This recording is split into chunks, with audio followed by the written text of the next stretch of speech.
Sesaat lagi, Anda akan menyaksikan program Live Update. Selamat menyaksikan.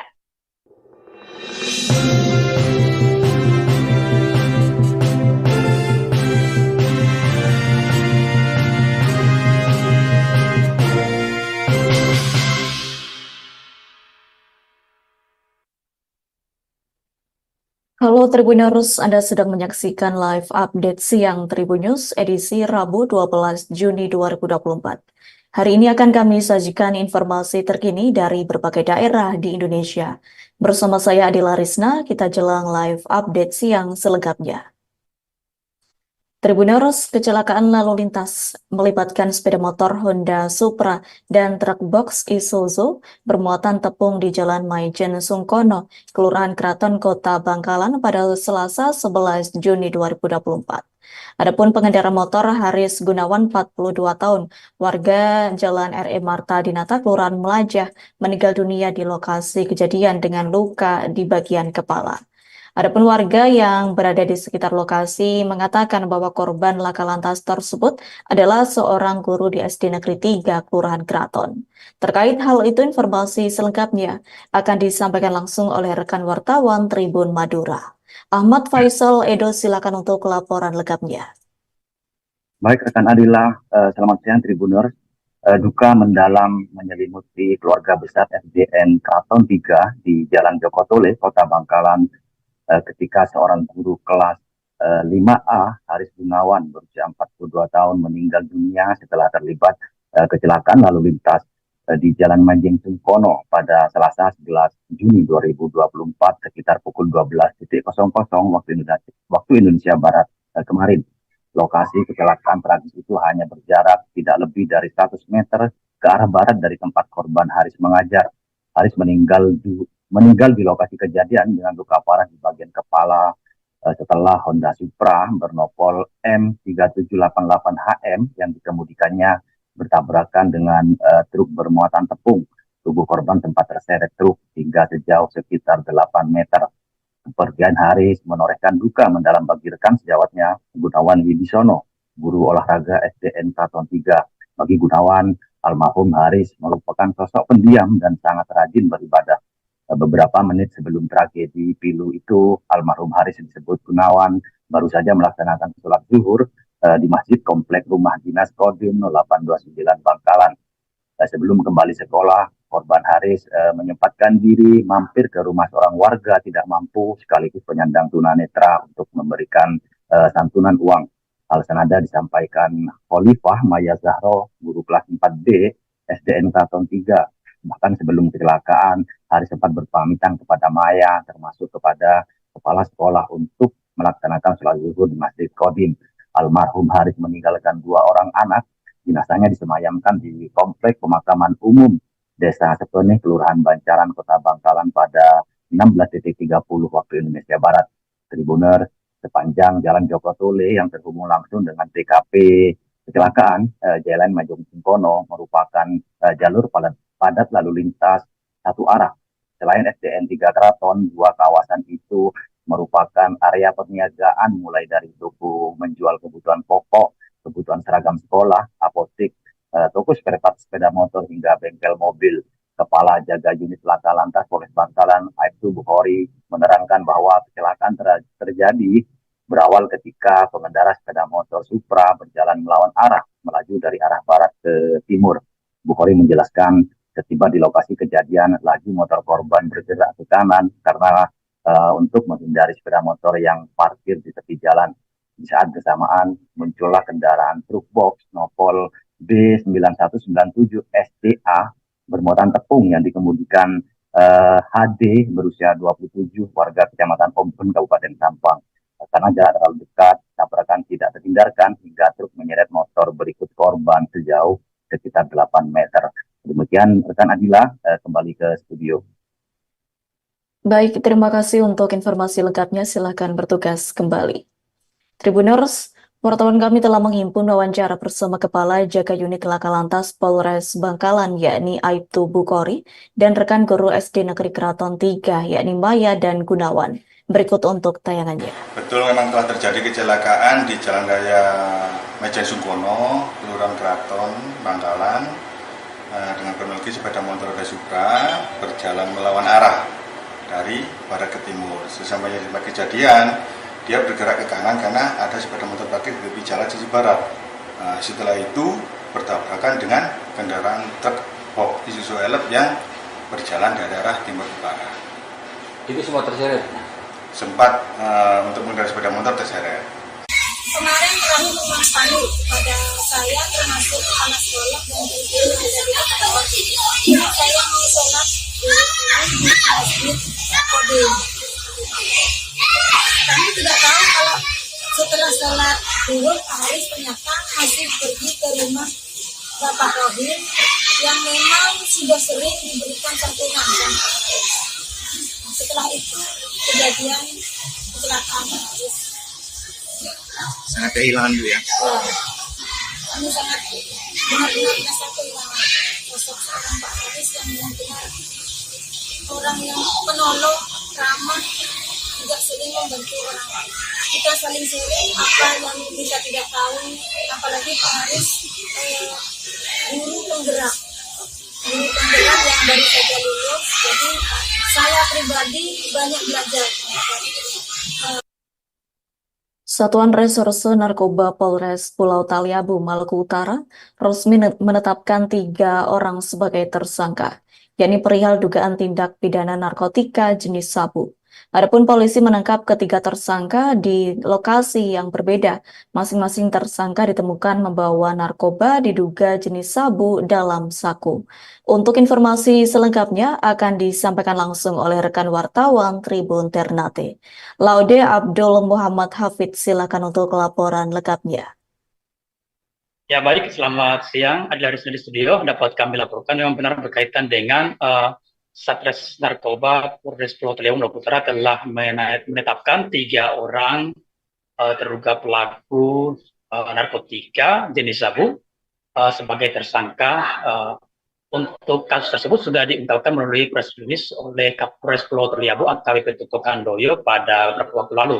Dan kali ini untuk keterlibatan 3 tersangka, salah satunya ada anak di bawah umur berinisial AF alias R berusia 16 tahun, yang dimana remaja tersebut berperan sebagai kurir atau pengedar daripada jenis narkoba jenis sabu ini. Di mana sebelumnya kronologi tersebut berawal dari laporan masyarakat yang menyampaikan bahwa ada salah satu ciri-ciri mencurigakan terhadap salah seorang anak remaja 16 tahun di Desa Bobong, Kecamatan Taliabu Barat, Kabupaten Pulau Taliabu, di mana pada saat itu sekira pukul 18.00 waktu Indonesia Timur, tepatnya pada 5 Mei 2024, Satres Narkoba Pulau Taliabu kemudian melakukan tindak lanjut menuju TKP untuk terkait dengan laporan informasi dari masyarakat. Dan pada saat di salah satu rumah warga terdapat ataupun terlihat salah satu remaja 16 tahun tersebut dengan ciri-ciri mencurigakan, sehingga Satres Narkoba Polres Pulau Taliabu kemudian melakukan menyambangi tersangka tersebut dan kemudian mendapatkan narkotika jenis sabu dengan berat bruto 0,86 gram, dan juga barang bukti lainnya seperti disita juga terkait dengan salah satu ponsel milik tersangka ini. Dari tindak lanjut atau pengembangan kasus yang dilakukan oleh remaja berinisial R ini, polisi mendapati salah satu tersangka yakni saudari atas nama atau inisial EY alias Lia berusia 39 tahun, yang kemudian sebagai otak dari menyuruh si tersangka remaja 16 tahun ini untuk melakukan pengedaran narkotika jenis sabu ini. Dan untuk tersangka R disangkakan dengan pasal 112 Undang-Undang Nomor 35 Tahun 2009 tentang narkotika. Dan kemudian untuk saudara EY alias Lia disangkakan dengan pasal 111 dengan ancaman hukuman pidananya paling banyak atau seumur hidup, paling banyak sekitar 20 tahun. Dan sampai saat ini untuk tindak lanjut daripada kasus narkotika jenis sabu ini, Polres Pulau Taliabu akan melakukan tahap 1 atau pemberkasan ke Jaksa Penuntut Umum di Kejaksaan Negeri Pulau Taliabu. Sementara itu untuk tersangka lainnya seperti saudara maksud kami saudara alias DH alias Mas, kemudian juga ditetapkan tersangka oleh Polres Pulau Talabu yang kemudian didapati membawa salah satu jenis narkotika jenis sabu dengan berat 0,99 gram di Jalan Poros, Desa Wayo, Kecamatan Pulau Barat. Dan saat ini ketiga tersangka tersebut akan dilakukan tindak lanjut guna diproses hukum ke depannya. Mungkin demikian saya kembalikan ke studio Adila. Baik, terima kasih untuk informasi lengkapnya. Silakan bertugas kembali. Tribuners, wartawan kami telah menghimpun wawancara bersama Kapolres Pulau Taliabu, yakni AKBP Toto Handoyo. Berikut untuk tayangannya. Yang kalau yang untuk saudara R, dia sebagai kurir. Oh, kurir. Ya. Oh, itu keterlibatannya sudah lama atau baru saja kalau menurut keterangan tersangka? Jadi untuk duduk perkaranya tadi saudara R ini, anak berinisial R ini adalah sebagai pengedar, diperintahkan oleh saudari E untuk menjualkan narkotikanya. Jadi dua-duanya ya, kami tetapkan sebagai tersangka, walaupun yang bersangkutan masih di bawah umur. Usia berapa Pak Kapolres kalau Saudara E berapa usianya? Iya. 15 tahun. Masih dulu di bangku sekolah atau masih aktif belajar? Dia sudah putus sekolah nih. Iya. Yang bersangkutan tidak sekolah nih. Oh, siap. Tribuners, kasus penembakan warga di kawasan perkebunan sawit PT HMBP Desa Bangkal, Kabupaten Seruyan, Kalimantan Tengah memasuki babak akhir. Ibtu Anang Tri Wahyu Widodo, polisi yang menjadi terdakwa dalam kasus tersebut, divonis bersalah dengan hukuman 10 bulan penjara. Terkait putusan itu juga banyak yang disayangkan oleh keluarga, kuasa hukum, kemudian aktivis serta mahasiswa dan berbagai kalangan lainnya. Untuk informasi selengkapnya akan disampaikan langsung oleh rekan wartawan Tribun Kalteng. Herman, silakan untuk laporan lengkapnya. Ya baik, benar sekali bahwa untuk kasus penembakan warga di kawasan perkebunan PT HMBP Desa Bangkal, Kabupaten Seruyan, Kalimantan Tengah telah memasuki babak akhir. Ibtu Anang Tri Wahyu Widodo, polisi yang menjadi terdakwa dalam kasus ini divonis bersalah dan hukuman 10 bulan penjara. Terkait putusan tersebut juga banyak disayangkan oleh berbagai kalangan, satu diantaranya itu keluarga, kuasa hukum, aktivis, mahasiswa, dan berbagai kalangan yang memang mengikuti terkait proses hukum ini dari awal hingga akhir. Janang Penuan Palungkai selaku aktivis lingkungan sekaligus manajer advokasi kajian dan kampanye Walhi Kalimantan Tengah menilai vonis yang dijatuhkan oleh hakim sangat mencederai rasa keadilan bagi keluarga korban. Dirinya mengatakan tidak sepatasnya hukum yang mengakibatkan satu orang meninggal dunia dan satu orang cacat seumur hidup hanya dipidana 10 bulan penjara. Dirinya juga menyoroti terkait JPU atau Jaksa Penuntut Umum yang memberikan tuntutan hanya 1 tahun penjara. Itu pun sudah sangat tidak berkeadilan. Seharusnya JPU bisa mewakili keluarga korban, tetapi malah sebaliknya. Dirinya beranggapan dari sekian banyak kasus di Kalimantan Tengah, untuk kasus ini yang paling mencederai penegak hukum. Apalagi pelaku penembakan ini adalah seorang penegak hukum yang seharusnya melindungi dan mengayomi masyarakat. Bukan tanpa alasan, Janang sebagai orang yang ikut mengawasi kasus ini menilai ada berbagai kejanggalan yang terjadi ketika proses persidangan tersebut dilaksanakan. Kejanggalan ini dimulai ketika kesaksian yang disampaikan oleh saksi S dan saksi MI dalam agenda persidangan pembuktian banyak kejanggalan. Untuk kejanggalan yang pertama, terdakwa Anang Tri Wahyu Widodo ini seharusnya berada pada barisan belakang.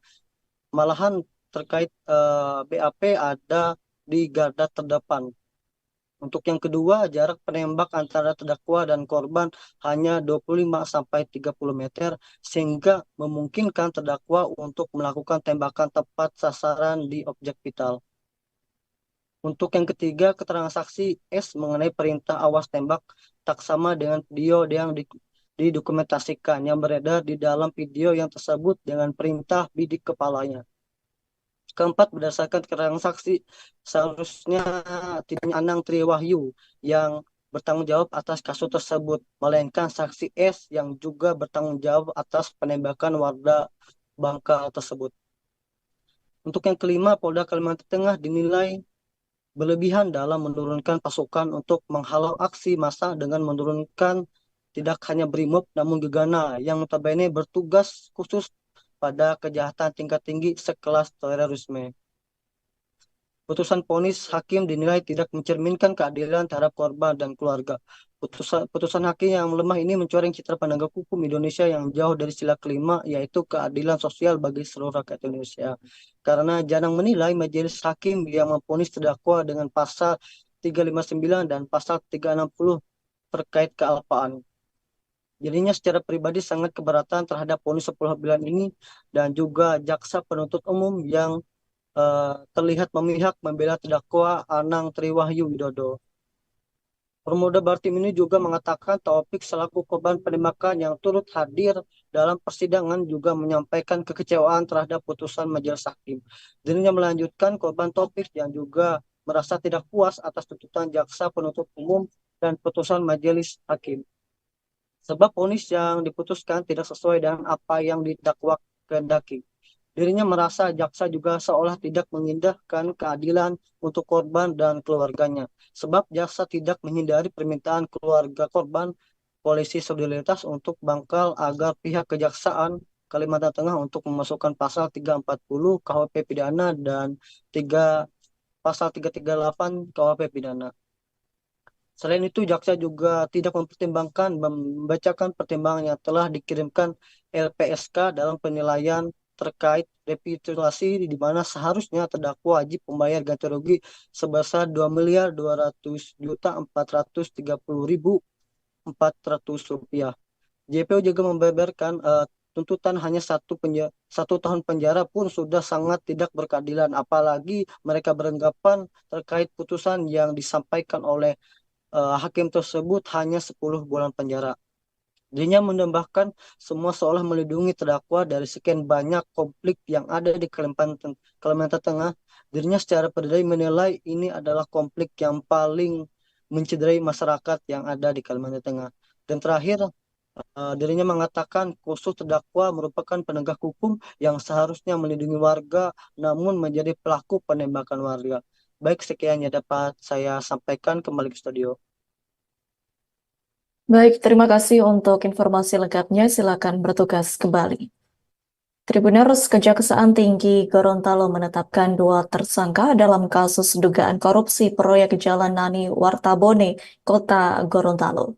Kejati menetapkan Kepala Bidang Bina Marga Dinas Pekerjaan Umum dan Penata Ruang atau PUPR Kota Gorontalo, yakni Antum Abdullah dan kontraktor proyek Faisal Lahai menjadi tersangka pada Selasa 11 Juni 2024. Yakni mereka diduga menyalahgunakan dana proyek sebesar 2,3 miliar rupiah. Untuk informasi selengkapnya akan disampaikan langsung oleh rekan wartawan Tribun Gorontalo. Arianto Panambang, silakan untuk laporan lengkapnya. Baik, terima kasih rekan Angela. Tribuners di manapun Anda berada, bahwa benar Kejaksaan Tinggi Gorontalo telah menetapkan 2 tersangka dalam kasus proyek Jalan Nani Wartabone di ruang konferensi pers pada Selasa 11 Juni 2024 sekitar pukul 18.30 waktu Indonesia Tengah. Kedua tersangka itu adalah Kepala Bidang Bina Marga Dinas Pekerjaan Umum dan Penata Ruang PUPR Kota Gorontalo, Antum Abdullah, dan kontraktor proyek Jalan Nani Wartabone Faisal Lahai. 2 pejabat proyek ini ditetapkan sebagai tersangka setelah Kejati Gorontalo mendapatkan sejumlah bukti kuat untuk menjerat pelaku. Antum dan Faisal diduga korupsi hingga gratifikasi pada proyek Jalan Nani Wartabone atau ex Panjaitan Kota Gorontalo. Asisten Tindak Pidana Khusus Kejaksaan Tinggi Gorontalo dalam konferensi pers Nur Surya mengungkapkan terdapat pelanggaran melawan hukum diduga dilakukan oleh kedua tersangka. Pelaku diduga melakukan korupsi hingga gratifikasi pada proyek Jalan Wartabone atau eks Panjaitan Kota Gorontalo. Keduanya diduga menyalahgunakan dana proyek sebesar 2,3 miliar dan dikuasai secara pribadi. Tak hanya itu, gratifikasi diduga dilakukan pelaku untuk melancarkan proses penyalahgunaan anggaran pekerjaan Jalan Wartabone, yaitu menguntungkan diri sendiri, menyalahgunakan kekuasaan, memaksa seseorang memberikan sesuatu, bayar, atau pemberian gratifikasi terkait dengan pengadaan paket pekerjaan peningkatan Jalan Wartabone tahun anggaran 2021 di Dinas PUPR Kota Gorontalo. Nur Surya lanjut menjelaskan bahwa pada Selasa 12 Oktober 2021 atau setidaknya dalam bulan Oktober 2021, berdasarkan hasil pemilihan kelompok kerja atau Pokja pengadaan barang dan jasa Sekta Gorontalo, itu diserahkan kepada tersangka selaku pengguna anggaran merangkap sebagai PPK atau pejabat membuat komitmen, yaitu pelaku atau tersangka Antum Abdullah di Dinas PUPR Kota Gorontalo. Terdapat 3 pemenang penyedia barang dan jasa, yaitu PT Cahaya Mitra Nusantara sebagai pemenang pertama, PT Rizky Afla Jaya Abadi sebagai cadangan 1 atau pemenang kedua, dan PT Mahardika Permata Mandiri sebagai cadangan 3 atau pemenang ketiga. Kemudian Surya juga mengatakan bahwa hasil pemilihan tersebut dilakukan review oleh tersangka Antum Abdullah. Dari hasil review tersebut, pihak Pokja pengadaan barang dan jasa tetap pada hasil pemilihannya, yaitu pada urutan yang tadi telah saya sebutkan. Terus dia menjelaskan bahwa tersangka Antum Abdullah menerbitkan surat penunjukan penyedia barang dan jasa kepada PT Mahardika Permata Mandiri dengan Direktur Utama Azhari. Dengan kata lain, tersangka Antum Abdullah memberikan surat penunjukan penyedia terhadap pemenang ketiga tender terkait dengan proyek kasus Jalan Wartabone. Penetapan PT Mahardika Permata Mandiri sebagai pemenang tender paket tersebut, Antum Abdullah bekerja sama dengan tersangka Faisal Lahai selaku pihak swasta dengan adanya komitmen pemberian fee sebesar 17% dan nilai kontrak sebelum dilakukan penandatanganan kontrak. Di mana jika komitmen fee tidak diberikan, maka tidak akan dilakukan penandatanganan kontrak antara tersangka Antum Abdullah dengan saksi Denny Junaini selaku Direktur PT Mahardika Baharudin Pulukaden alias Halo. Kemudian Nur Surya juga membeberkan di mana dana proyek dinikmati oleh Faisal sebesar 1,6 miliar rupiah dan Antum Abdullah menikmati uang tunai senilai 303 juta rupiah. Kemudian juga dalam proses penetapan tersangka, Antum Abdullah dan Faisal Lahai, Kejati Gorontalo telah melakukan tahapan sesuai peraturan yang berlaku. Kejati Gorontalo telah mengantungi keterangan saksi, keterangan ahli, hingga barang bukti yang menjerat kedua tersangka kasus proyek Jalan Wartabone Kota Gorontalo.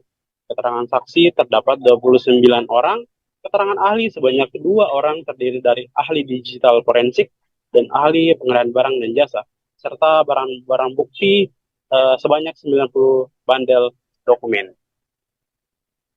Kemudian, imbas dari kelakuan 2 tersangka tersebut, mereka harus menanggung akibatnya. Tanggung-tanggung, undang-undang yang menjerat tersangka adalah kurungan penjara paling lama 20 tahun penjara. Hal itu tertuang dalam pasal yang didakwakan terhadap Antum Abdullah dan Faisal Lahai. Sebelumnya, status Antum dan Faisal Lahai hanya sebagai saksi saja. Namun, Kejati Gorontalo telah menetapkan tersangka kasus proyek Jalan Wartabone pada kemarin malam. Kemudian juga selain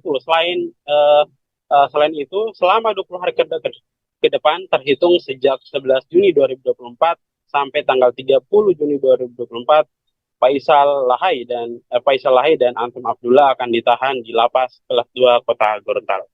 Demikian laporannya Adila. Saya kembalikan ke studio. Baik, terima kasih untuk informasi lengkapnya. Silakan bertugas kembali.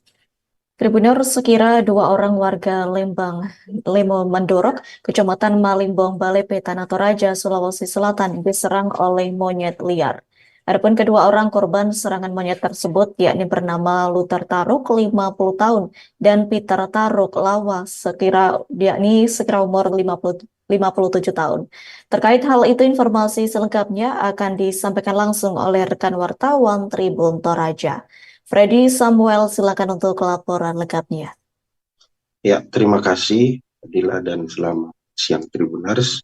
Jadi benar bahwa 2 orang warga Lembang atau desa Lemo Menduruk, Kecamatan Malimbong Baloipe, Kabupaten Tanah Toraja, Sulawesi Selatan, diserang oleh monyet liar di dekat pekarangan rumahnya, yang dimana 2 orang korban tersebut bernama Luther Taruk umur 50 tahun dan Bapak Peter Taruk Lawa umur 57 tahun. Mana kedua warga tersebut diserang oleh monyet liar saat sedang berada di halaman rumahnya. Kedua korban tersebut ternyata masih satu rumpun keluarga yang berada di lokasi. Untuk korban bernama Luther Taruk mengalami luka di paha sebelah kanan, mengalami luka goresan, dan sedangkan Peter Taruk Lawa mengalami luka sobek dan gigitan di betis kanan. Kedua korban serangan monyet liar tersebut telah mendapatkan perawatan luka dan pemberian vaksin anti rabies yang disingkat VAROL di Puskesmas Malimbong Balepe. Kepada Tribun Toraja, Kepala Lembang Lemo Menduruk, Bapak Yohanes Sarira, membenarkan kejadian tersebut. Ia mengatakan bahwa ternyata beberapa bulan terakhir warga telah diresahkan oleh kehadiran segerombolan monyet liar yang masuk ke perkampungan warga dari hutan di dekat perkampungan warga. Selain itu, gerombolan monyet tersebut kadang sering menyerang ternak warga, bahkan memakan ternak warga seperti contohnya ayam dan juga buah-buahan seperti pisang dan umbi-umbian dari hasil kebun warga. Ia mengatakan juga bahwa ia telah melaporkan kejadian ini ke Dinas Kehutanan dan Polisi Hutan, namun hingga siang hari ini warga masih menunggu kabar atau konfirmasi dari pihak yang berwajib karena warga sudah mengalami banyaknya kerugian baik material maupun non material dari serangan monyet liar tersebut. Seperti itu, Adila, saya kembalikan ke studio. Baik, terima kasih untuk informasi lengkapnya. Silakan bertugas kembali. Puluhan warga SP4 Kelurahan Makbalim menggelar aksi damai di depan kantor Kelurahan Makbalim, Distrik Mayamuk, Kabupaten Sorong, Papua Barat Daya, yakni pada Selasa 11 Juni 2024. Mereka datang ke kantor Kelurahan Makbalim dengan membawa spanduk bertuliskan aksi damai warga Kelurahan Makbalim bersama Karang Taruna Tunas Jaya Makbalim. Adapun mereka juga menginginkan adanya perubahan pelayanan publik yang lebih ramah dan sopan oleh pegawai kelurahan. Untuk informasi selengkapnya akan disampaikan langsung oleh rekan wartawan Tribun Sorong. Taufik Nuhuyanan, silakan untuk laporan lengkapnya. Baik, rekan Nadia dan Sobat Tribuners dimanapun Anda berada, memang benar tepat pada Selasa kemarin warga SP4 Kelurahan Makbalim, Distrik Mayamuk menggelar aksi demo damai di depan kantor Kelurahan Makbalim, di mana aksi demo damai ini warga meminta soal transparansi anggaran dana kelurahan.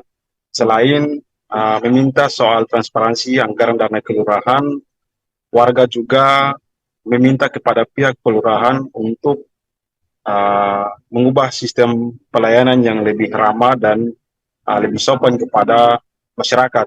Lantaran warga menilai bahwa selama ini pelayanan administratif yang dilakukan di Kelurahan Makbalim sangat buruk. Sebagaimana koordinator aksi sekaligus sebagai Ketua Karang Taruna Tunas Jaya, Irma Pora, kepada awak media menjelaskan bahwa aksi demo damai di kantor kelurahan salah satunya yaitu menuntut kepada pihak kelurahan untuk memberhentikan salah satu oknum tenaga honorer yang bekerja di Kelurahan Makbalim agar segera diberhentikan lantaran proses pelayanan yang dia berikan kepada masyarakat sangatlah buruk. Selain itu, Irma Pora juga mengungkapkan bahwa berdasarkan hasil bukti-bukti yang dikumpulkan oleh warga, ternyata oknum tenaga honorer ini juga diduga terlibat dalam kasus penjualan beras bantuan. Sehingga aksi yang dilakukan oleh masyarakat ini sangatlah meminta kepada pihak kelurahan untuk segera memberikan transparansi soal anggaran dana kelurahan, baik anggaran dana otsus maupun bantuan sosial. Salah satunya yaitu menyangkut beras bantuan yang disalahgunakan oleh salah satu oknum tenaga honorer di Kelurahan Makbalim. Dalam proses aksi demo damai ini sempat juga terjadi adu cekcok antara warga bersama dengan pihak kelurahan. Setelah demo damai selama kurang lebih 1 jam, Kepala Kelurahan Makbalim memberanikan diri menemui warganya di depan kantor kelurahan. Di depan para warganya, Lurah Makbalim Freddy Laukabesi secara belak-belakan menjelaskan poin-poin tuntutan yang telah disampaikan oleh warga dalam aksi demo damai ini. Ia juga menanggapi soal adanya salah satu staf atau oknum tenaga honorer yang terlibat dalam kasus penjualan beras bantuan ini. Ia menjelaskan bahwa saat ini pelaku-pelaku yang terlibat dalam proses penjualan itu juga tengah menjalani proses hukum. Ia juga menerangkan bahwa terkait dengan tuntutan warga yang meminta dirinya untuk memberhentikan oknum tersebut, dirinya tidak bisa memberhentikan pegawai tersebut sebab ada aturan-aturan yang harus dipatuhi. Selain itu, pria asal Ambon ini juga menegaskan bahwa soal transparansi anggaran, dia menerangkan bahwa kelurahan merupakan sub di bawah distrik, sehingga segala kelurahan tidak memiliki kuasa memegang dokumen anggaran pelaksanaan DPA.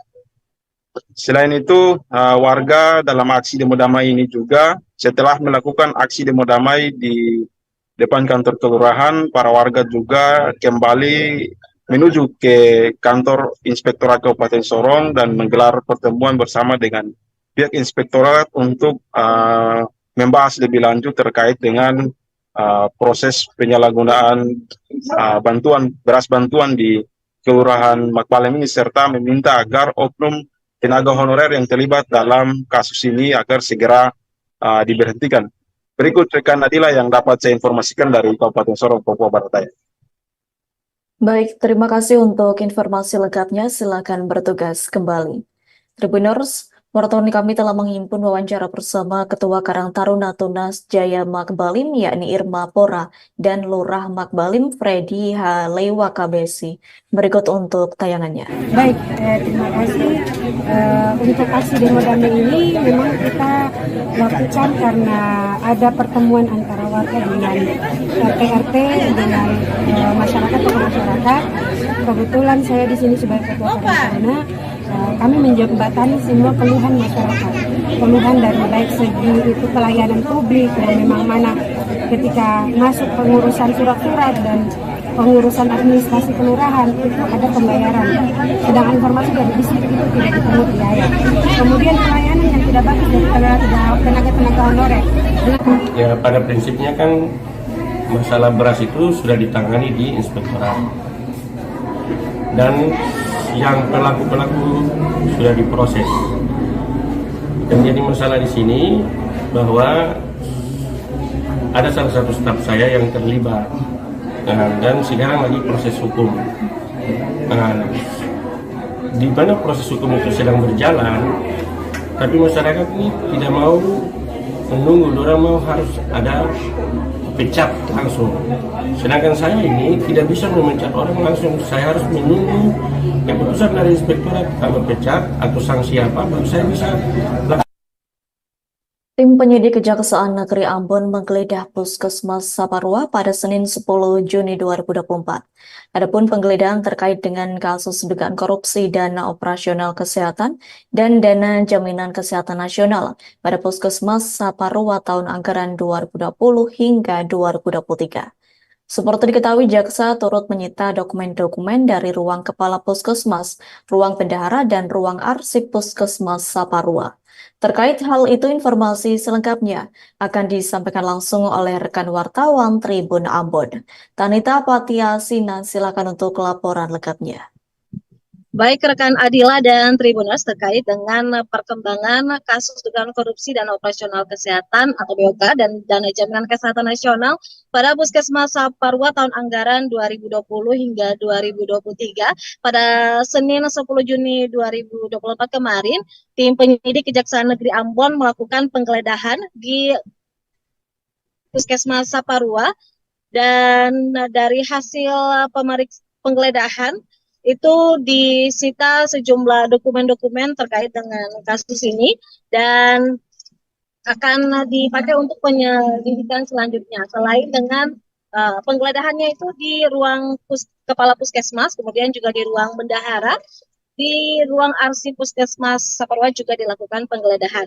Dan selain penggeledahan, nantinya tim penyidik juga akan telah mengagendakan pemeriksaan saksi-saksi yang berasal dari pegawai puskesmas itu sendiri. Demikian rekan Adila dan Tribuners. Baik, terima kasih untuk informasi lengkapnya. Silakan bertugas kembali. Tribuners, mendekati liburan Hari Raya Idul Adha, lebih dari 50 kendaraan tertangkap kamera CCTV Tol Solo Kertosono pada Selasa 11 Juni 2024. Pada kesempatan yang sama, petugas turut memeriksa kelayakan kendaraan Elf dan bus pariwisata untuk memastikan keselamatan dan keamanan. Untuk informasi selengkapnya akan disampaikan langsung oleh rekan wartawan Tribun Jatim. Febrianto Ramadhani, silakan untuk laporan lengkapnya. Baik, jadi setidaknya ada 50 kendaraan, baik itu mobil maupun truk, ya, kedapatan melanggar kecepatan di atas aturan yang berlaku. Jadi menurut Kanit PJR Jatim 6 AKP M. Saifuddin mengatakan, sesuai aturan undang-undang yang berlaku, batas minimal kecepatan yakni 80 km sampai dengan 100 km per jam ketika melintas di ruas tol. Akan tetapi, puluhan pelanggar ini tertangkap kamera CCTV dan tercatat kecepatan kendaraan ini di atas 110 km per jam. Sehingga pihaknya melakukan penindakan tegas dengan ditilang. Kendaraan-kendaraan itu rata-rata mereka melaju dari arah Jakarta menuju ke arah Surabaya atau dari arah barat ke timur. Dan razia ini akan terus dilakukan tepatnya meskipun ini ya hari Idul Adha ini sudah berlalu, tapi razia ini intensif digelar beberapa hari mendekati Hari Raya Idul Adha. Dan salah satu pelanggar sekaligus pengendara mobil asal Mojokerto, Dwi Iswanto, menilai razia ini menjadi pengingat bagi pengguna tol ini agar tidak memacu kendaraannya lebih cepat. Karena dikhawatirkan menimbulkan hal-hal yang tidak diinginkan. Demikian yang bisa saya sampaikan, kembali ke studio. Baik, terima kasih untuk informasi lengkapnya. Silakan bertugas kembali. Tribuners, wartawan kami telah menghimpun wawancara bersama Kanit PJR Jatim 6 AKP M. Saifuddin. Berikut untuk tayangannya. Ya, terima kasih rekan-rekan. Pada kesempatan pagi hari ini kami bergabung dengan Dinas Perhubungan, kemudian dari Jasa Marga, kemudian dari rekan PM, yang melaksanakan kegiatan penindakan batas kecepatan minimal dan maksimal yang ada di ruas tol khususnya di Solo, Kertosono. Kemudian kami juga melaksanakan kegiatan bersamaan dengan atensi yang kita laksanakan, yaitu kegiatan pengecekan ramcek dari bis-bis pariwisata agar selalu diberikan dalam perjalanan diberikan kelancaran, keselamatan dalam berlalu lintas. Tujuan utama kami adalah keselamatan. Tentunya kegiatan ini adalah untuk menekan jumlah laka yang ada di ruas tol sepanjang Ngawi sampai Kertosono. Itu batas maksimal berapa sih, Dan? Batas maksimal yang kami laksanakan penindakan sesuai dengan undang-undang, batas maksimal ada di tol adalah kecepatan 80 sampai 100. Namun kami berikan kebijakan di 110. Setelah 110 ke atas kami laksanakan penindakan. Jadi PJ Bupati Tulung Agung yakni Heru Suseno melakukan inspeksi ke Pasar Hewan Kaliwungu, Kecamatan Ngunut pada Selasa 11 Juni 2024. Adapun inspeksi tersebut untuk memastikan kesehatan calon hewan kurban saat Idul Adha nanti. Mengingat sebelumnya juga pernah terdapat kasus penyakit mulut dan kuku atau PMK di Kabupaten Tulung Agung. Untuk informasi selengkapnya akan disampaikan langsung oleh rekan wartawan Tribun Mataraman. David Yohanes, silakan untuk laporan lengkapnya. Terima kasih Adila. PJ Bupati Tulung Agung Pak Heru Suseno melakukan inspeksi di Pasar Hewan Desa Kaliwungu, Kecamatan Ngunut, Kabupaten Tulung Agung. Jadi ada dua pasar hewan di Kabupaten Tulung Agung. Satu pasar hewan terpadu itu miliknya Pemkab Tulung Agung, dan satunya adalah pasar hewan Kaliwungu, itu dikelola oleh pemerintah desa Kaliwungu. Meskipun pasarnya itu di tingkat desa, namun ini adalah pasar hewan yang cukup besar karena banyak hewan-hewan dari daerah lain seperti Blitar, Trenggalek, dan Kediri itu yang juga dijual di sini. Lalu kedatangan Bupati ini untuk memastikan semua calon hewan kurban ini dalam kondisi sehat dan bebas dari penyakit mulut dan kuku atau PMK. Sebab beberapa bulan sebelumnya terjadi serangan PMK di Tulung Agung bagian selatan. Karena itu PJ Bupati melalui Dinas Peternakan dan Kesehatan Hewan mengerahkan sekitar 50 tenaga kesehatan hewan yang disebar di semua pasar hewan yang ada di Kabupaten Tulung Agung. Selain dua pasar hewan tadi, ada juga pasar hewan di tingkat kecamatan yang biasanya dipakai untuk berjualan kambing. Para petugas kesehatan hewan ini memastikan arus kedatangan hewan di pasar hewan ini benar-benar bebas dari PMK. Selain itu, Bupati juga menekankan pentingnya pemeriksaan kesehatan hewan karena Tulung Agung ini surplus hewan kurban. Jadi sebagai data, tahun ini ada sekitar 25.000 kambing siap potong, sementara kebutuhan kurban mengacu pada Idul Adha tahun lalu itu hanya sekitar 18.000, sehingga ada surplus 7.000 lebih. Kemudian untuk sapi siap potong tahun ini ada 12.000, sementara kebutuhan untuk kurban di tahun 2023 kemarin ada 3.500 ekor. Jadi surplusnya banyak dan kebanyakan ini dikirim ke luar kota. Jadi Bupati ingin memastikan sapi-sapi yang dibawa ke luar kota dipasarkan di daerah lain ini benar-benar sehat, bebas dari PMK. Pantauan di lapangan untuk kambing ada ratusan yang sudah dikirim ke berbagai daerah. Seperti yang saya temui, salah satu pedagang bernama Muhni telah mengirim hampir 500 ekor kambing ke daerah Bogor. Kemudian ada juga yang mengirim sekitar 30 ekor ke arah Kabupaten Gresik. Rata-rata kambing yang dikirim ini harganya 2 juta sampai 2,5 juta. Ini kambing dengan ukuran sekitar 70 kg. Sementara kambing dengan ukuran jumbo di atas 3 juta itu peminatnya sedikit. Jadi yang paling banyak dibeli adalah kambing-kambing ukuran sedang. Sementara untuk sapi harganya mulai naik ya, per ekornya itu sekitar 1.500.000. Itu terjadi sejak 1 bulan yang lalu khusus di pasar hewan Kaliwungu ini. Demikian Adila yang bisa saya laporkan.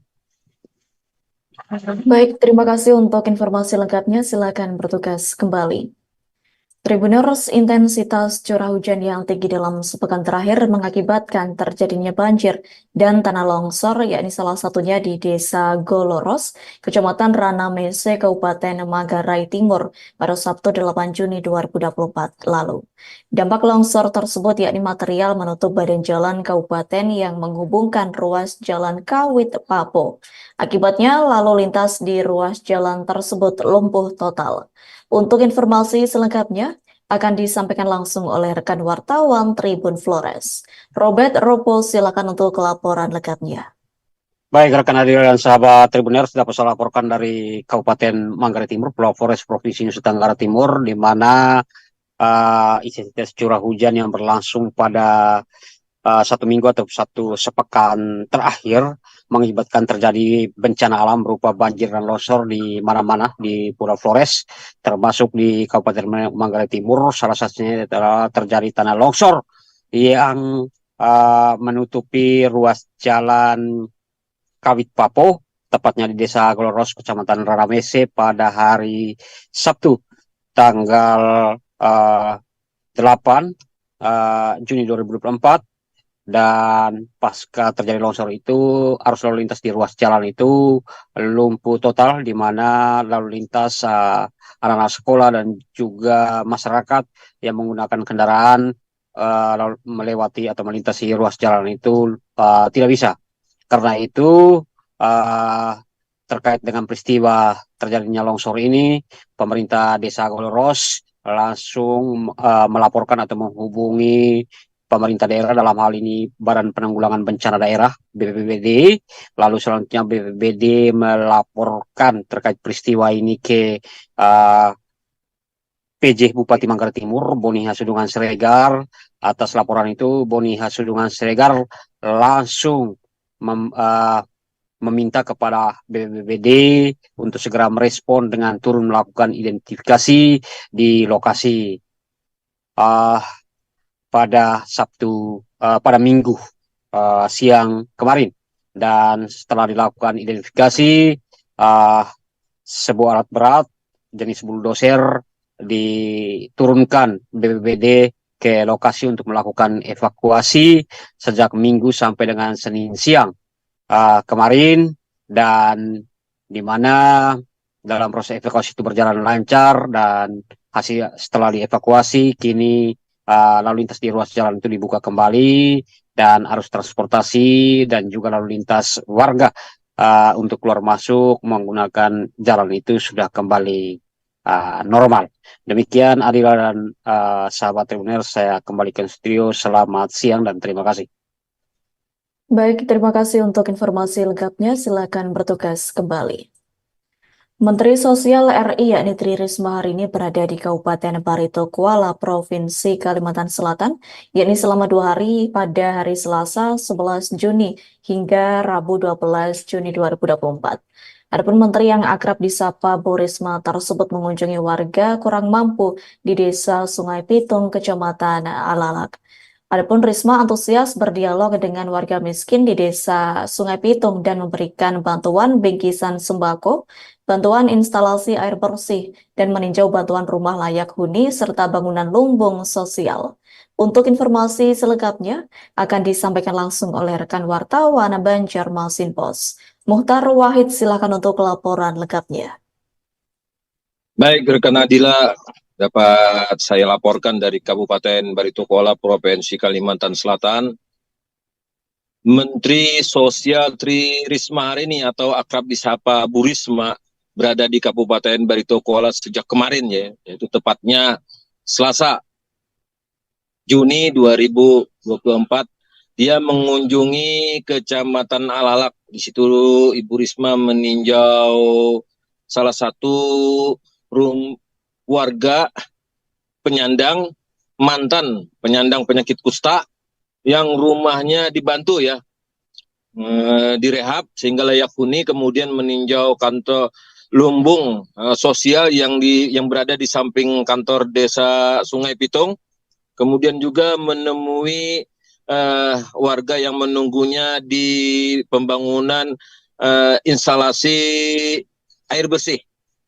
Warga Sungai Pitung mendapatkan bantuan air bersih sangat gembira karena selama ini mereka membeli air bersih dari penjual air berkeliling yang pakai mobil 5.000 satu jerigen. Dan itu diperlukan warga untuk minum dan memasak. Tapi dengan bantuan Ibu Risma yang hari itu datang, mereka bergembira dan juga Ibu Risma menjanjikan sejumlah bantuan dalam dialog itu. Seperti misalnya bantuan realisasi nanti membantu mesin jahit, kemudian juga mesin membuat kompor alternatif ya dari bahan sabut kelapa. Nah, kemudian hari ini yaitu Rabu Juni ini Ibu Risma berada di Kecamatan Marabahan, kemudian di Kecamatan Brambai. Nah, yang terpantau di Kecamatan Marabahan, dia membagikan sembako berdialog dengan penyandang disabilitas, terutama pelajar yang di sekolah luar biasa, bersama PJ Bupati Barito Kuala. Juga dia menyempatkan mengunjungi melepas pasungan penyandang disabilitas orang dengan gangguan kejiwaan di Kecamatan Bakumpai. Nah, saya hanya bisa mengikuti kegiatan beliau di Kecamatan Alalak, kemudian hari ini mengikuti di Kecamatan Bakumpai, yaitu di Desa Sungai Lirik ya, yang desa itu terisolasi karena hanya bisa transportasi menuju Desa Sungai Lirik itu dengan kapal. Saya tidak difasilitasi pemerintah, saya naik feri, nah itu harus menunggu beberapa penumpang ya untuk nyebrang. Nah, kemudian Ibu Risma menaiki speedboat, melepas pasung Ibu Hadijah yang sudah 5 tahun terpasung kakinya bersama saudaranya dibawa ke Sambang Lihom. Kemudian untuk adiknya yang bernama Ainun dibawa ke rumah penyandang disabilitas sosial rehab sosial di Banjarbaru. Adila, warga juga mendapatkan bantuan bingkisan ya karena acara puncaknya itu bakti sosial Kementerian Sosial ini di rumah sakit, yaitu operasi katarak, kemudian di Setda itu adalah penyerahan bantuan bagi penyandang disabilitas, kemudian warga yang tidak mampu. Demikian Adila yang dapat Mukhtar Walid laporkan dari Kabupaten Barito Kuala, Provinsi Kalimantan Selatan. Adila, terima kasih. Baik, terima kasih untuk informasi lengkapnya. Silakan bertugas kembali. Tribuners, wartawan kami telah menghimpun wawancara bersama guru TK di Desa Sungai Pitung yakni Rizkia dan ibu rumah tangga di Desa Sungai Pitung, Saudah. Berikut untuk tayangan. Rizkia, bagaimana tanggapannya Bu dengan bantuan ini Bu? Alhamdulillah senang gitu ya. Selama ini Bu, kalau warga di sini mengkonsumsi air beli air galon. Berapa belinya tuh? 5.000. 1 galon. Belinya di mana? Ya ada di sana, di sana juga ada. Oh, ada ya. Itu sudah berapa tahun Ibu Rizky ada di sini? Mulai dari kecil. Dan itu belanja terus minumnya. Terus adalah instalasi air bersih yang seperti PDAM atau Pansimas. Dulu ada di situ tapi udah nggak ada lagi, nggak berjalan lagi. Nggak berjalan. Ini apa nih? Instalasi ini di mana? Nukar banyu kah selama ini atau kayak apa? Nukar. Begalon. Pakai jerigen. Jerigen. Air minum lah itu. Air minum, air masak. Air masak. Berapa harganya? Sejerigen jar? 1 jerigennya. Nggih. Ya sekitar 5.000-an lah. Jadi itu yang dimasak diolah. Ibu siapa namanya? Saudah. Ibu Saudah, Desa Sungai Pitung.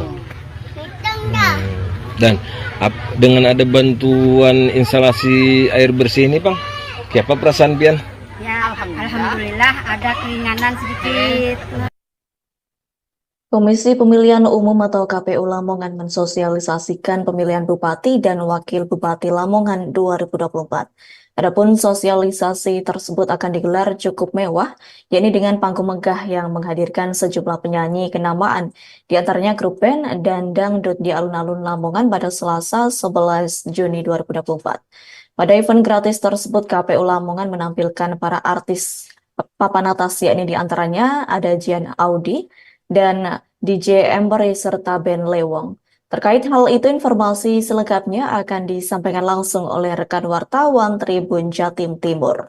Hanif Mansuri, silakan untuk laporan lengkapnya. Baik, Tribuners, apa yang dilakukan oleh KPU Lamongan memang mendapatkan respon yang luar biasa. Nah, sosialisasi pemilihan Bupati dan Wakil Bupati Pilkada 2024 ini di alun-alun Lamongan dipenuhi pengunjung, yakni masyarakat Lamongan. Selain sosialisasi pemilihan Bupati dan Wakil Bupati, KPU Lamongan juga melaunching maskot dan jingle Pilkada Lamongan. Nah, pengunjung penuh sesak memadati alun-alun.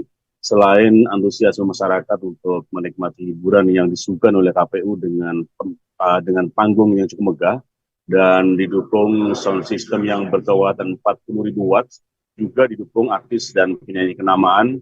Ada nama Jihan Audi, Farah Azhara, dan juga ada Mas Du bersama Lebong Band. Nah, di event gratis ini ada juga door prize yang dibagikan untuk masyarakat, dan pembagiannya dipandu dua MC sekaligus yang diberikan para pengunjung.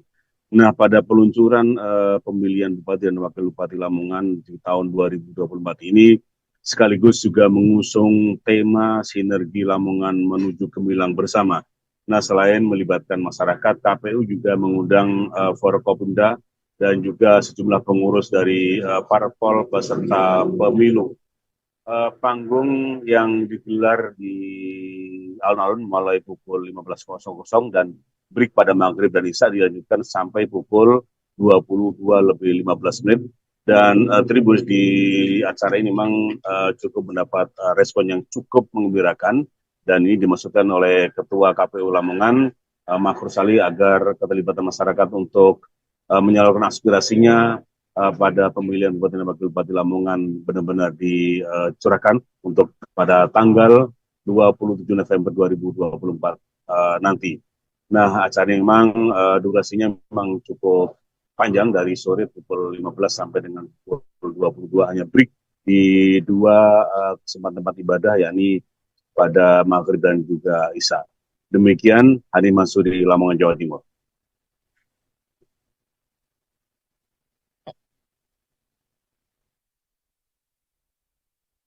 Baik, terima kasih untuk informasi lengkapnya. Silakan bertugas kembali. Tribuners, wartawan kami telah menghimpun wawancara bersama Ketua KPU Lamongan, yakni Makhrur Ali. Berikut untuk tayangan. Untuk malam ini adalah merupakan rangkaian dari PKPU 2 mengenai jadwal dan tahapan pemilu kada ya, pilkada ya. Ya, artinya dari tahapan yang memang sudah dijadwalkan, salah satunya dari penjadwalan tersebut adalah peluncuran. Ya. Bahasa kami peluncuran lebih familiar, mengadopsi dari kata lokal. Yang mana ini nanti kita berharap kepada seluruh masyarakat Lamongan kiranya tahu dan mengerti bagaimana tahun ini ada gelaran pilkada serentak, yaitu memilih gubernur dan wakil gubernur, bupati dan wakil bupati. Terkait maskot itu gimana, Pak? Dan momen ini juga nantinya setelah peluncuran tahapan, kita juga akan memperkenalkan maskot dan jingle kita untuk pilkada Lamongan. Kita temanya adalah mensosialisasikan bahwasanya tahapan pilkada ini sudah berjalan hampir separuh ya. Badan Pembangunan Internasional Amerika Serikat melalui program USAID Partnership for Productivity turut serta mendukung Pemprov Jatim, yakni dalam upaya meningkatkan kualitas program pelatihan vokasi melalui kemitraan antara perusahaan swasta dan Balai Latihan Kerja atau BLK yang dimiliki di Snakertrans, Jawa Timur. Melalui gelaran Loka Karya Desain Thinking Kemitraan Balai Latihan Kerja menggunakan bisnis modal kanvas yang digelar di BLK Provinsi Jawa Timur, yakni di kawasan Mananggala, Surabaya pada Selasa 11 Juni. Seperti diketahui, Loka Karya tersebut melibatkan peserta dari pemerintah daerah, asosiasi bisnis, hingga sektor swasta. Untuk informasi selengkapnya akan disampaikan langsung oleh rekan wartawan Harian Surya. Fatimatus Zahro, silakan untuk laporan lengkapnya. Terima kasih Aldila. Tribuners, bisa saya laporkan bahwa pemerintah Provinsi Jawa Timur memang sedang getol melakukan peningkatan kualitas angkatan kerjanya. Karena sebagaimana diketahui bahwa Dinas Tenaga Kerja dan Transmigrasi Provinsi Jawa Timur memiliki analisa bahwa sehingga saat ini masih ada tren kurang match-nya antara dunia kerja dengan dunia industri, yang mana kebutuhan keterampilan yang dimiliki angkatan kerja kurang sesuai dengan kebutuhan angkatan kerja atau skill keterampilan yang dibutuhkan di dunia industri. Oleh sebab itu, pemerintah Provinsi Jawa Timur dengan menggandeng USAID Padu atau Partnership for Productivity menggelar lokakarya kemitraan berbasis design thinking dengan menggait para trainer-trainer untuk melatih angkatan kerja Jawa Timur dengan harapan pelatihan atau lokakarya ini bisa meningkatkan kualitas angkatan kerja di Jawa Timur sehingga bisa lebih match dengan kebutuhan di dunia industri. Dalam menggandeng USAID Padu, pelatihan lokakarya ini akan diselenggarakan di 19 BLK atau Balai Latihan Kerja yang ada di Jawa Timur, yang mana 19 ini merupakan sudah sebagian besar BLK dari total 24 titik BLK yang dimiliki oleh pemerintah Provinsi Jawa Timur.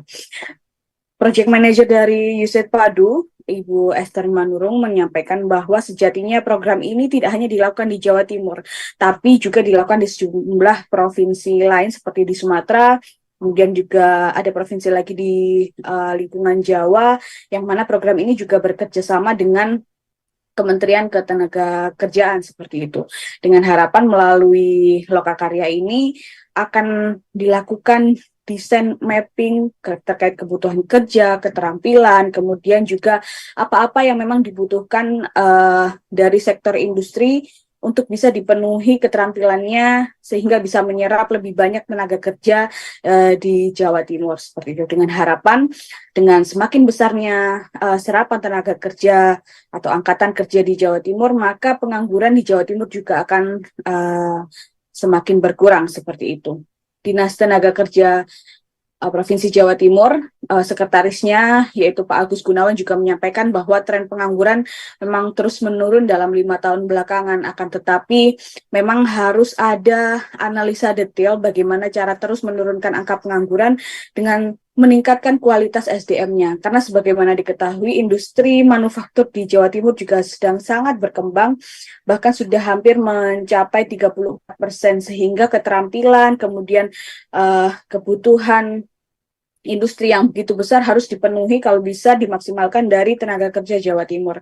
Sehingga mau tidak mau kualitas dari kemampuan dan keterampilan angkatan kerja harus diutamakan dan ditingkatkan agar bisa menunjang kebutuhan dunia industri yang ada di Jawa Timur dan sedang pesat-pesatnya berkembang tersebut. Pihaknya berterima kasih karena USAID Padu bisa bersinergi menyelenggarakan program lokakarya ini, dan pihaknya optimis bahwa program ini akan sukses dijalankan di 19 titik BLK sehingga meningkatkan serapan angkatan kerja dari Jawa Timur. Demikian yang bisa saya laporkan, kembali ke Aldila. Baik, terima kasih untuk informasi lengkapnya. Silakan bertugas kembali. Tribuners, wartawan kami telah menghimpun wawancara bersama Sekdisnaker Trans Jatim yakni Agus Gunawan dan Program Manajer USAID Padu yakni Esther Manurung. Berikut untuk tayangannya. Nah, kan masuk dunia industri itu kan tidak serta-merta. Kebutuhan apa yang dibutuhkan di dunia industri itu harus dianalisis. Nah, di USAID itu dia mempunyai kelengkapan keilmuannya dan bisa berkoordinasi, kolaborasi antara dunia industri, dunia pendidikan, dan dunia ketenagakerjaan. Mereka sudah melakukan kegiatan-kegiatan itu ke beberapa provinsi. Dan Jawa Timur sebetulnya sudah lama itu menjadi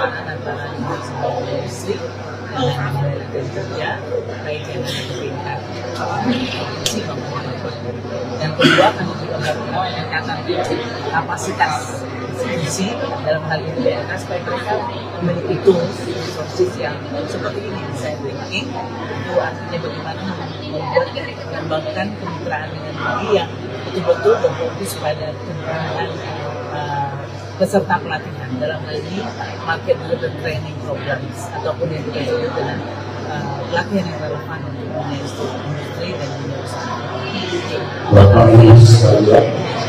Padu bekerjasama dengan saya Esther Manur. Tribuners, kegiatan penggalangan dana oleh tim Universitas Brawijaya Malang melalui Palestine Solidarity Program kembali dilanjutkan pada Senin 10 Juni 2024. Adapun Sivitas Akademi UB Malang yang terlibat dalam tim tersebut telah dibuatkan SK, yakni tentang siapa saja yang masuk dalam tim itu.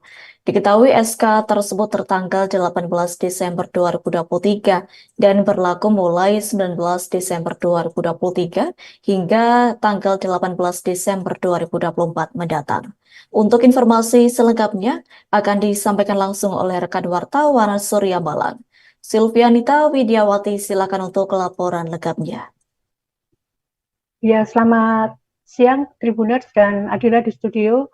Benar, memang pada Senin lalu telah diadakan kegiatan Garage Sale yang diadakan oleh organisasi yang berada di UB, yaitu program Palestina Solidarity. Dan ini merupakan kegiatan kedua setelah pada Desember lalu pernah mengadakan penggalangan dana untuk Palestina yang mendatangkan penyanyi Opik. Pada Garage Sale ini ada 17 warga UB yang memberikan donasi barang-barang yang layak jual, dan ternyata animo dari warga UB yang datang ke Garage Sale yang diadakan di Gedung Merah Universitas Brawijaya itu cukup banyak. Ada barang elektronika, barang kebutuhan sehari-hari seperti pakaian hingga sepeda kayu. Dan masyarakat yang datang ke sana setelah melihat-lihat, setelah itu mereka tertarik dan memberikan donasinya dengan membeli barang yang mereka inginkan. Saya sempat berbincang dengan salah satu pembeli, yaitu Amelia. Dia tertarik pada sepatu wanita Converse yang dijual dengan harga 150.000. Dan yang saya pantau di Garage Sale itu ternyata mereka setelah melihat itu langsung melakukan pembelian. Jadi cukup cepat sekali pembelian dari warga UB yang meminati barang tersebut. Tapi memang masih ada juga yang belum terjual. Salah satu barang yang termahal yang menurut keterangan panitia adalah home theater merek Samsung yang dijual 1,8. Namun barang-barang lainnya juga ditawarkan dengan harga terjangkau seperti tas wanita ada yang dijual 50.000, sajadah baru 20.000. Juga ada laptop dari merek Apple dan Asus yang bisa cukup mudah dijual di kegiatan tersebut. Dari keterangan Prof. Armanu sebagai penanggung jawab kegiatan, adanya SK dari Rektor UB terkait program solidaritas untuk Palestina itu antara lain adalah donasi untuk Palestina, juga memberi advokasi pada warga Palestina, serta memberi peluang atau kesempatan pada warga Palestina yang ingin kuliah di Universitas Brawijaya, dan semua program studi akan terbuka untuk itu. Dan untuk pelaksanaan donasi ini apakah akan dilanjutkan lagi, menurut Prof. Armanu masih akan dibicarakan lagi agar donasi untuk Palestina semakin banyak. Demikian Adila, laporan saya dari Malang. Baik, terima kasih untuk informasi lengkapnya. Silakan bertugas kembali. Tribuners, wartawan kami telah menghimpun wawancara bersama Profesor Armanu selaku penanggung jawab kegiatan. Berikut untuk tayangannya. Ya, ide itu berangkat dari kita punya sebuah organisasi ya yang itu dalam SK Rektor tentunya dalam bentuk UB Palestine Solidarity. gitu ya, nama lembaganya. Nah, di dalamnya ini ada 4 tujuan. Tujuan yang pertama memberikan bantuan hukum yang terkait dengan Palestina, apakah mahasiswanya di sini atau di tingkat internasional gitu ya. Itu otoritas hukum siap dengan timnya. Yang kedua, memberikan teknologi kedokterannya, khususnya pencucian darah ya, apa namanya itu? Ya, saya tahu bahasa malatnya. Jadi pencucian darah itu. Komando Resor Militer 182 Jazira Onim menggelar pelatihan penanggulangan bencana alam yang terpusat di lapangan perkantoran Bupati, yakni di Distrik Manimeri, Teluk Bintuni, Papua Barat pada Selasa 11 Juni. Adapun kegiatan tersebut dipimpin Kasdam 18 Kasuari, Brigjen Yusuf Ragainaga dan dihadiri dan Rem 182 Jazira Onim, Kolonel Infanteri Aswin Kartawijaya, serta beberapa pihak terkait. Adapun Yusuf menyebut pelatihan itu bertujuan untuk meningkatkan kemampuan personil Korem 182 Jazira Onim dalam operasi bantuan penanggulangan bencana alam. Untuk informasi selengkapnya akan disampaikan langsung oleh rekan wartawan Tribun Papua Barat. Randi Rumbia, silakan untuk laporan lengkapnya. Baik, terima kasih Adila atas sebenarnya saya melaporkan dari kontributor Tribun Papua Barat untuk wilayah Kabupaten Teluk Bintuni bahwa telah terjadi kegiatan dari Korem 182 dalam mengaplikasikan proses pengembangan keputusan militer dalam merencanakan operasional bantuan penanggulangan bencana alam yang meningkatkan sinergitas dan koordinasi antar Forkopimda serta stakeholder di Pemda Kabupaten Teluk Bintuni itu sendiri. Dikarenakan dengan adanya penanggulangan bencana tersebut, terdapat beberapa distrik yang dimana diketahui bahwa terjadi banjir. Yang di sini distrik Kebuni dan distrik Kebuni dilanda bencana alam.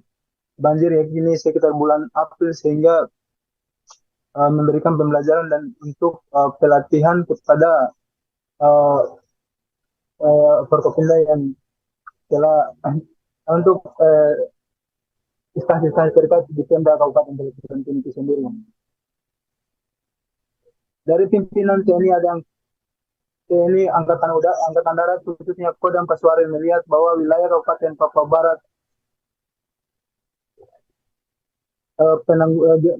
di Kota Sorong juga menggelar adanya penanggulangan bencana banjir, sehingga Korem 181 RT di Sorong juga menggelar hal itu. Latihan Dinam Kasuari dan Kodam Kasuari sebagai pelatih dan personil sebanyak 25 orang, sedangkan peserta latihan dari Korem 182 Jazira Onim sebanyak 25 orang dan ditambah unsur Forkopimda Kabupaten Teluk Bintuni. Dalam kesempatan yang sama, Pangdam Kasuari Yusuf Rendaga memberikan selamat ulang tahun ke-21 untuk Kabupaten Teluk Bintuni. Semoga pelayanan publik dan program pemerintah dapat lebih baik untuk meningkatkan kesejahteraan masyarakat.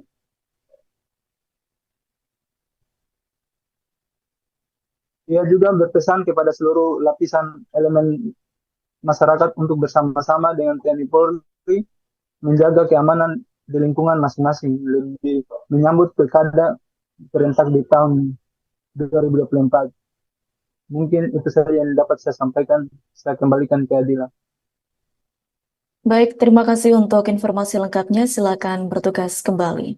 Tribuners, wartawan kami telah menghimpun wawancara bersama dan Rindam 18 Kasuari Kolonel Infanteri Selamat, yakni M. Hanawa Dalnat. Berikut untuk tayangannya. Selamat ulang tahun pada masyarakat pemerintah Kota Teluk Bintuni. Semoga tetap jaya, tetap maju, gemilang, dan membangun. Kita harus menjaga ranah ini dengan baik untuk Teluk Bintuni ke depan. Terima kasih. Terima kasih Jenderal.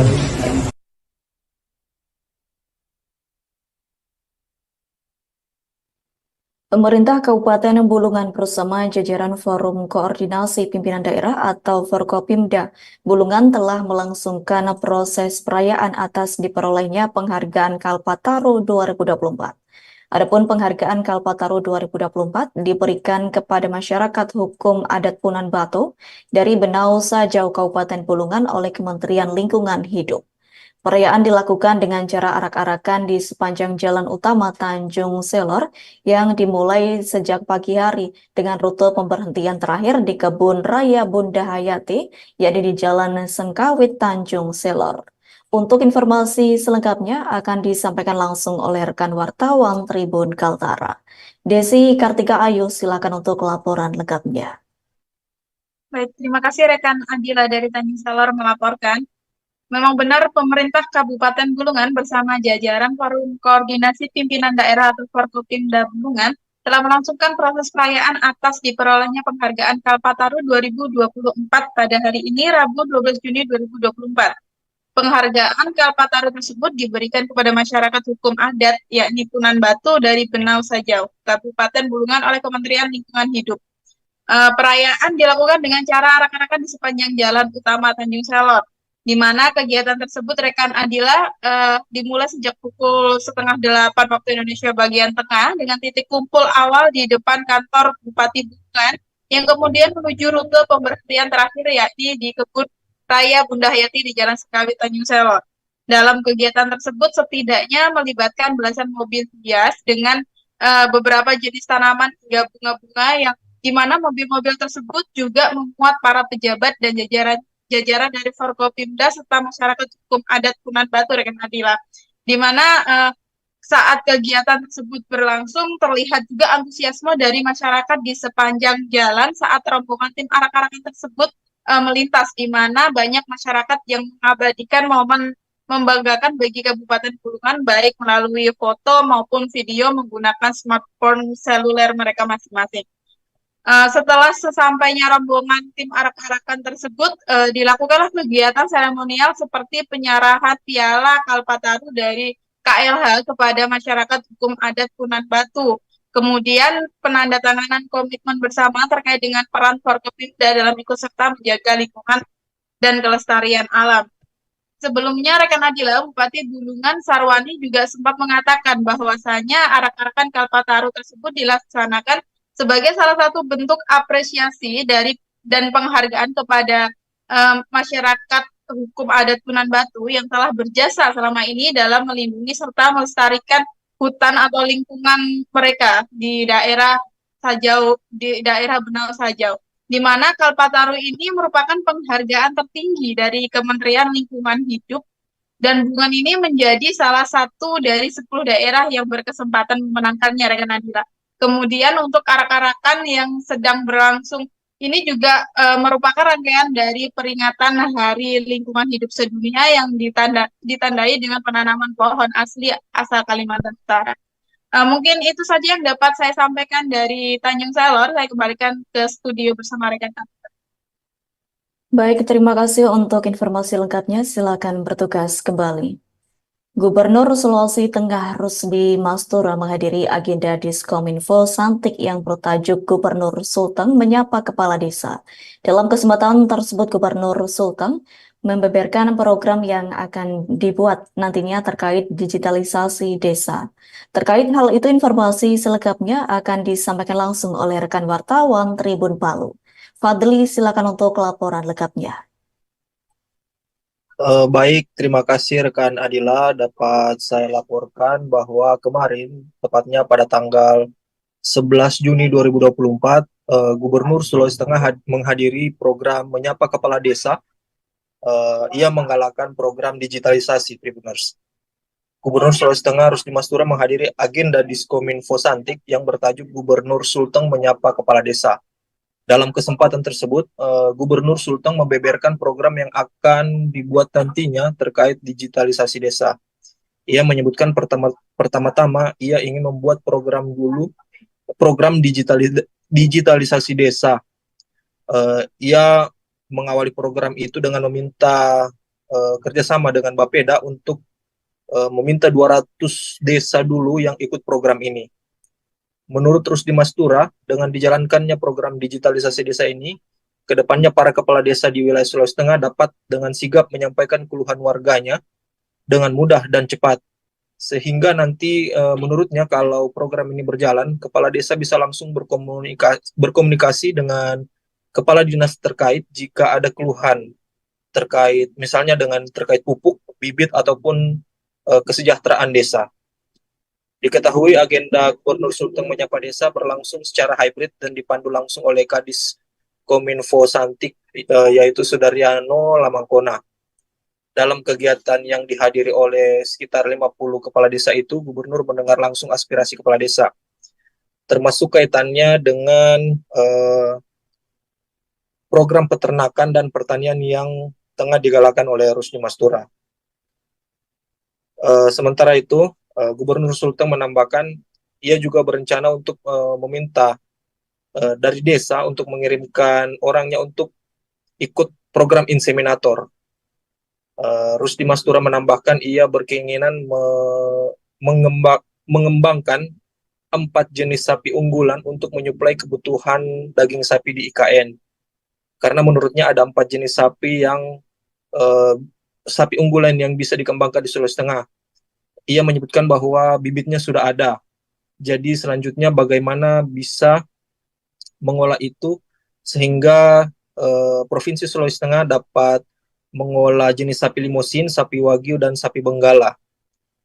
Gubernur juga membeberkan alasannya tertarik membudidayakan jenis sapi tersebut. Karena Rusdi Mastura mengatakan bahwa ketertarikannya dengan sapi-sapi itu untuk memenuhi daging sapi yang berkualitas untuk kebutuhan IKN. Ia berharap dengan adanya inseminator di tiap desa dapat menghasilkan bibit sapi unggul yang berkualitas.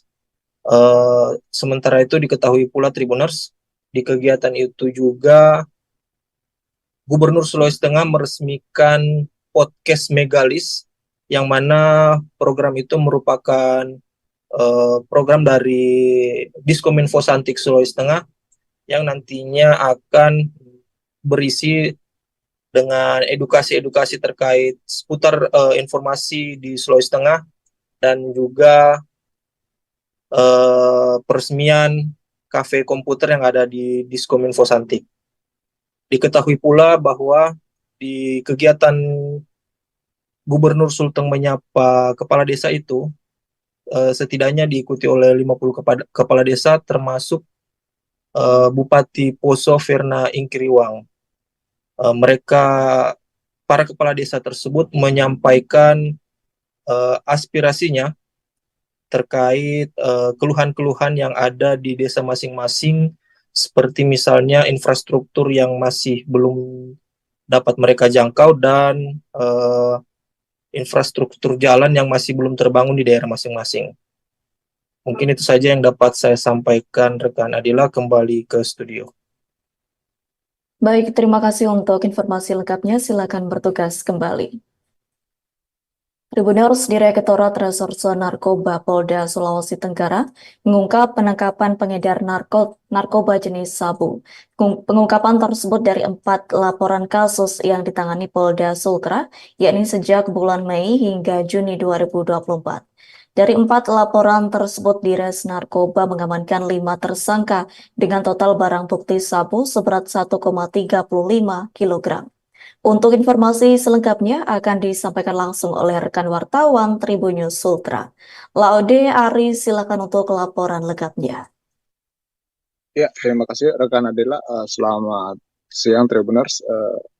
Kemarin pada Selasa sore kemarin, Direktorat Reserse Narkoba Polda Sulawesi Tenggara mengungkap penangkapan bandar sabu yang diungkap oleh Polda Sultra yang ditangkap sejak untuk periode bulan Mei sampai sampai Juni 2024 ini.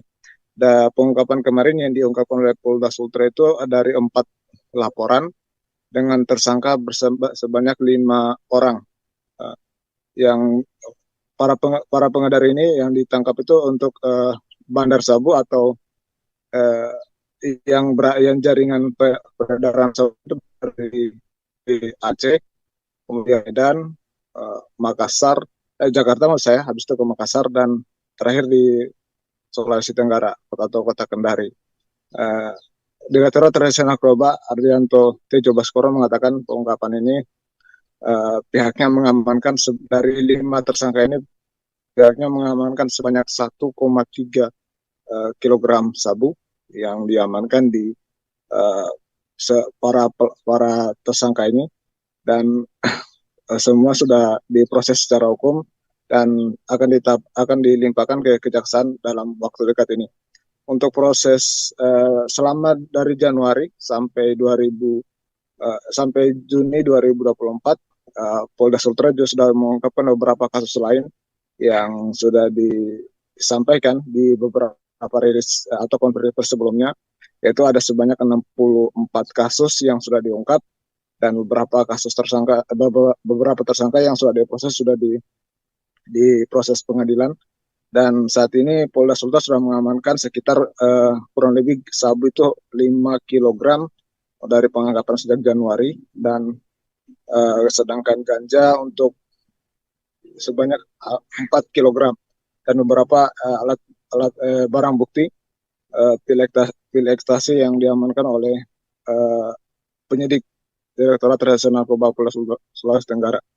Dan penangkapan para korban para pelaku ini yang bertugas mengedarkan sabu itu rata-rata pengedarannya dikendalikan oleh jaringan Lapas Kendari, dan para pelaku yang diamankan itu cuman dihadiahi upah sebanyak mulai dari harga 500 per paket satu kali mengedarkan atau hingga sampai 1 juta untuk satu kali mengedarkan. Para tersangka juga dijerat dengan undang tindak pidana peredaran narkoba dan denda sebanyak 10 miliar rupiah. Demikian rekan Adila yang dapat saya sampaikan. Baik, terima kasih untuk informasi lengkapnya. Silakan bertugas kembali. Tribuners, ratusan warga di Kabupaten Mamuju, Sulawesi Barat rela mengantri di lapangan Ahmad Kirang, Jalan Ahmad Kirang, Mamuju demi mendapatkan harga tabung gas LPG 3 kg. Adapun diketahui warga rela antri di mobil gas LPG 3 kg yang bersiaga di kegiatan pasar murah. Terlihat warga dari kalangan ibu-ibu rumah tangga dan bapak terlibat aksi saling dorong demi mendapatkan tabung gas. Untuk informasi selengkapnya akan disampaikan langsung oleh rekan wartawan Tribun Sulbar. Abdul Rahman, silakan untuk laporan lengkapnya. Ya, baik Adila di studio dan pemirsa Tribuners kita berada. Jadi benar sekali bahwa warga Kabupaten Mamuju telah mengalami kesulitan untuk mendapatkan gas 3 kg karena adanya kelangkaan di wilayah Kabupaten Mamuju. Dan pada hari Rabu tadi ini di pasar murah yang digelar oleh pemerintah daerah Kabupaten Mamuju, ratusan warga di lapangan Ahmad Kirang yang rela datang sejak pukul 6 pagi demi menunggu